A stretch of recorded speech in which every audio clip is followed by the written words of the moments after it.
Next we have IP as a routed protocol. It is connectionless, unreliable and best effort delivery protocol. IP accepts whatever data is passed down to it from the upper layers and forwards the data in the form of IP packets. All the nodes are identified using an IP address. Packets are delivered from the source to the destination using IP address.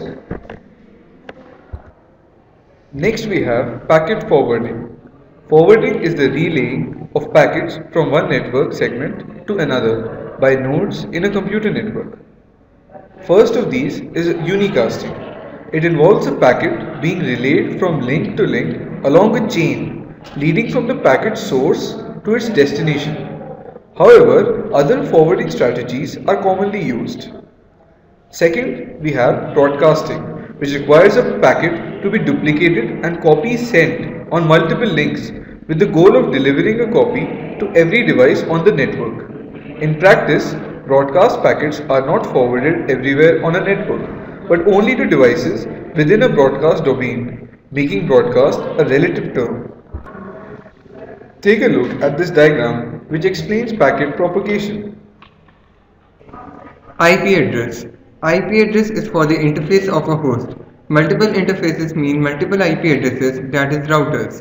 32-bit IP address in dotted decimal notation for ease of reading, that is 193.140.195.66. Address 0.0.0.0, source address in current network, 127.0.0.1, loop back, and 255.255.255.255 broadcast carry special meaning. IP address is divided into a network number and a host number.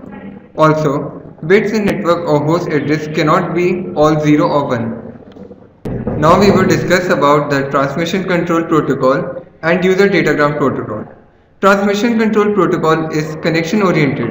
It uses checksum and acknowledgement.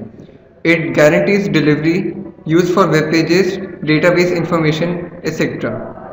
User datagram protocol is connectionless. No flow control and hence packets may be lost but results in higher speed for audio and video streaming. It is used in Skype. Both use the concept of connection port number, 16-bit source port number and destination port number. Standard applications have standard port numbers, email 25, telnet 23, FTP 20 and 21, SSH 22, HTTP 80.